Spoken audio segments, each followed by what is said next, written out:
Hello dear student, welcome back to my YouTube channel. तो dear student, आज की इस वीडियो में हम सभी लोग क्लास 12th बायोलॉजी 2025 यानी कि बायोलॉजी में 2025 में कौन कौन से चैप्टर्स पढ़ने हैं और कैसा सिलेबस आएगा, यानी कि किस किस प्रकार से कौन से लेसन से किस किस प्रकार से बोर्ड एग्जाम में पूछा जाता है। तो डियर स्टूडेंट, उसी चीज़ के बारे में आज की इस वीडियो में हम सभी लोग पढ़ने वाले हैं। डियर स्टूडेंट, यह वीडियो आप लोगों के लिए बहुत ही ज़्यादा खास जाने वाला है, यानी कि 2025 में न्यू सिलेबस कौन कौन से लेसन पढ़ने हैं ये सभी आपकी इस वीडियो में लेकर आए हैं। तो आप लोगों के लिए यह क्लास बहुत ही ज़्यादा इंपॉर्टेंट जाने वाला है। वीडियो को बिना स्किप किए लास्ट तक जरूर देखते रहना, क्योंकि मैं जितना बता रहा हूँ बस इतना ही रेडी करना है, यानी कि जितना बता दूंगा बस उतने ही लेसन या चैप्टर को आप लोगों को पढ़ना है और बिल्कुल अच्छी तरीके से तैयारी करना है। डियर स्टूडेंट, अगर चैनल पर नए हैं तो प्लीज़ यार यूट्यूब चैनल को सब्सक्राइब करिए, क्योंकि आप वीडियो को लाइक करिए, क्योंकि आप लोगों का एक सब्सक्राइबर मेरे लिए बहुत कुछ मायने रखता है। तो प्लीज़ यार, हो सके तो प्लीज़ यूट्यूब चैनल को सब्सक्राइब जरूर करें, क्योंकि मैं आप लोगों के लिए इसी तरह का वीडियो लाता रहता हूं। तो डी स्टूडेंट, वीडियो को बिना स्किप किए लास्ट तक देखते रहना। ये वही सारे लेसन हैं जिनके अंतर्गत से बोर्ड एग्जाम में सबसे ज़्यादा बार पूछा गया है, उन्हीं लेसनों को, और कौन कौन से टॉपिक ज़्यादा बार पूछता है उन्हीं टॉपिक के बारे में बात करने वाले हैं। तो डियर स्टूडेंट, ये तो अभी ट्रेलर था, पिक्चर भी बाकी है, तो बहुत मज़ा आएगा, वीडियो को पूरा ज़रूर देखें। डियर स्टूडेंट, हमारा पहला चैप्टर या लेसन दिया गया है इस लाइन में, लेसन यानी कि पहला चैप्टर और लेसन हमारा क्या दिया गया है, पुष्पी पादपों में लैंगिक जनन। पुष्पी पादपों में लैंगिक जनन पहला हमारा लेसन दिया गया है। तो इसके अंतर्गत यानी कि पुष्पी पादपों में लैंगिक जनन किस प्रकार से होता है इसके बारे में पढ़ना है। तो यानी कि इसके अंतर्गत लघु बीजाणु गुरु बीजाणु जनन, यानी कि लघु बीजाणु जनन कैसे होता है, क्या होता है, गुरु बीजाणु जनन और परागण पराग क्रिया, ये सभी चीज़ें यानी कि पुष्पों के बारे में सबसे ज़्यादा बार विस्तार से पढ़ना पड़ता है। तो डियर स्टूडेंट, वीडियो बहुत ही ज़्यादा इंपॉर्टेंट है, वीडियो को बिना स्किप किए लास्ट तक जरूर देखते रहना, क्योंकि पुष्पी पादपों के में लैंगिक जनन यानी कि पुष्पी पादपों में लैंगिक जनन किस प्रकार से होता है, इन्हीं सभी चीज़ों के बारे में पढ़ेंगे। तो डियर स्टूडेंट, लेसन नंबर 2 दिया गया हमारा, या चैप्टर नंबर 2, मानव जनन, यानी कि मानव जन्म में किस प्रकार से जनन होता है, मानव जनन किस प्रकार से होता है। इसके अंतर्गत मानव जनन तंत्र पढ़ना है, पुरुष जनन तंत्र, स्त्री जनन तंत्र, यानी कि मानव जनन तंत्र कैसा होता है या पुरुष जनन तंत्र कैसा होता है, स्त्री जनन तंत्र क्या होता है, इसके बारे में विस्तार से सभी चीज़ों के बारे में पढ़ेंगे। हमारे जनन स्वास्थ्य, यानी कि जनन स्वास्थ्य के अंतर्गत जनसंख्या विस्फोट स्त्री के बारे में, यानी कि जनन स्वास्थ्य यानी कि किस प्रकार से मानव का जनन होता है या किस प्रकार से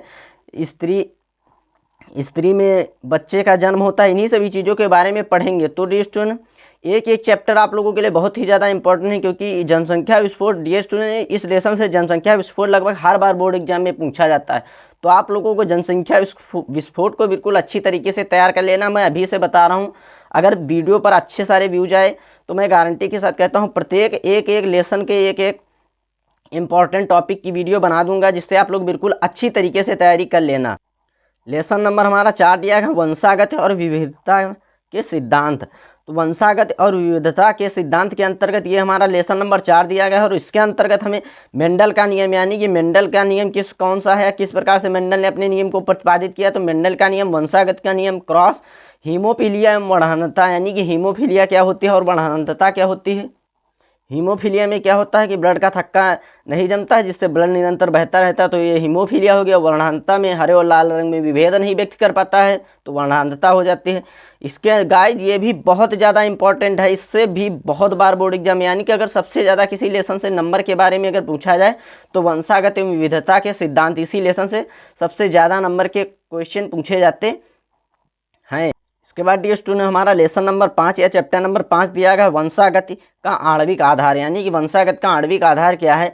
तो डियर स्टूडेंट, इसके अंतर्गत डीएनए के बारे में पढ़ेंगे, यानी कि डीएनए क्या होता है और आरएनए क्या होता है। डीएनए का फुल फॉर्म क्या होता है, डीऑक्सीराइबोन्यूक्लिक एसिड होता है, और आरएनए का क्या होता है, राइबोन्यूक्लिक एसिड होता है। जीन के बारे में पढ़ेंगे, डीएनए तथा आरएनए में अंतर पढ़ेंगे, डीएनए कैसे बनता है, आरएनए कैसे बनता है, ये सभी चीज़ों के बारे में आप लोगों को बिल्कुल विस्तार से पता होना चाहिए, क्योंकि यह भी लेसन बहुत ही ज़्यादा इंपॉर्टेंट है। लेसन सारे के सारे इंपॉर्टेंट है, तो किसी लेसन से कुछ ज़्यादा नंबर का पूछा जाता है, इसलिए वो ज़्यादा इंपॉर्टेंट हो जाता है, उसको ज़्यादा अच्छी तरीके से तैयार करना होता है। लेसन नंबर हमारा 6 दिया गया है जैव विकास, यानी कि जैव विकास के अंतर्गत लैमार्कवाद, मिलर का प्रयोग, डार्विनवाद, यानी कि इन्हीं सभी चीज़ों के बारे में पढ़ेंगे, तो यह भी लेसन इंपॉर्टेंट है। लेसन नंबर 7 हमारा दिया गया है मानव स्वास्थ्य तथा रोग। गाइड ये भी बहुत ही ज़्यादा इंपॉर्टेंट है, क्योंकि इससे भी बहुत बार बोर्ड एग्जाम में पूछा गया। इससे क्या होता है कि संक्रमण रोगों के बारे में ज़्यादातर पूछा जाता है, जैसे मलेरिया, मलेरिया हो गया, फाइलेरिया हो गया, डेंगू हो गया, इन्हीं सभी चीज़ों के बारे में ज़्यादातर पूछा जाता है कि मलेरिया कैसे होता है।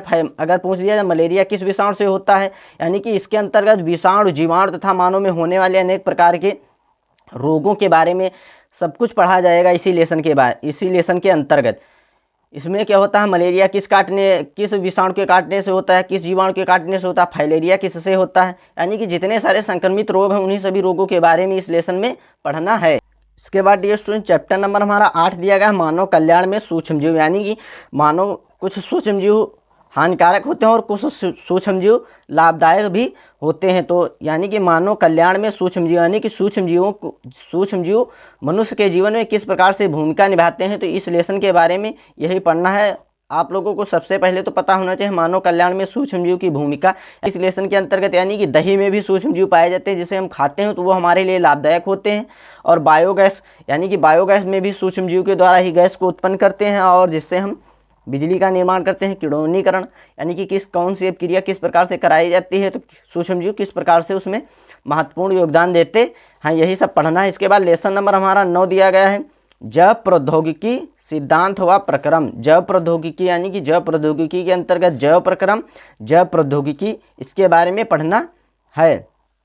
इसके बाद लेसन नंबर हमारा 10 दिया गया है जैव प्रौद्योगिकी एवं उसके अनुप्रयोग। लेसन नंबर 10 को भी बिल्कुल अच्छी तरीके से तैयार करना है। इसमें क्या होता है, जीवों के बारे में पढ़ा जाता है तथा जैविक प्रणालियों को देखा जाता है। जीव एवं समष्टियाँ, यानी कि जीव एवं समष्टियाँ, इस लेसन के अंतर्गत क्या क्या ज़्यादातर पूछा जाता है, की स्टोन प्रजातियाँ जैसे परजीविता, मरुस्थलीय पादप, यानी कि मरुस्थलीय पादप क्या होते हैं, यही सभी चीज़ें आप लोगों को थोड़ा विस्तार से पढ़ लेनी है। अगर लेसन में कोई भी अन्य क्वेश्चन पूछा जाता है आप उसे भी कर सकते हैं। अगर स्टूडेंट अगर अभी तक वीडियो को लाइक नहीं किए तो फटाफट वीडियो को लाइक करिए, चैनल को सब्सक्राइब करिए, क्योंकि मैं आप लोगों के लिए इसी तरह की वीडियो लाता रहता हूँ।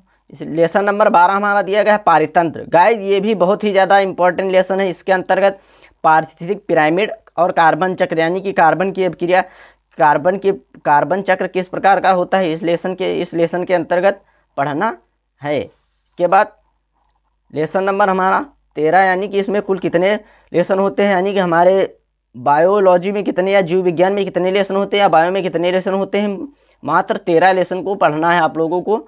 और इसके अंतर्गत जो जो इंपॉर्टेंट टॉपिक है उन्हीं चीज़ों को मैंने लिख भी दिया है, तो आप लोगों को उन टॉपिकों को बिल्कुल अच्छी तरीके से ही तैयार करना है, एकदम बेधवस्त है, बिल्कुल फ्रेश माइंड के साथ तैयार कर लेना, जिससे कभी भूलना ही नहीं। तो लेसन नंबर हमारा 13 दिया गया है जैव विविधता एवं संरक्षण, यानी कि उसकी जैव विविधता और उसका संरक्षण किस प्रकार से किया जाता है, ये सभी चीज़ें आप लोगों को बिल्कुल अच्छी तरीके से पता होना चाहिए। पहली बात तो जैव विविधता क्या है ये पता होना चाहिए, तो जैव विविधता को अच्छी तरीके से तैयार करना है। इसके बाद जैव भौगोलिकता और जैव मंडल, यानी कि जैव मंडल के बारे में पता होना चाहिए। डियर स्टूडेंट उम्मीद करता हूं कि वीडियो पसंद आई होगी। अगर वीडियो पसंद आई तो फटाफट वीडियो को लाइक करिए और चैनल को सब्सक्राइब करिए एंड कमेंट करके ज़रूर बताइए कि वीडियो कैसा लगा। डियर स्टूडेंट आप लोगों के लिए मैं इसी तरह का वीडियो लाता रहता हूं, तो इसी तरह का वीडियो लेकर मिलते हैं अगली बार। तब तक के लिए गुड बाय।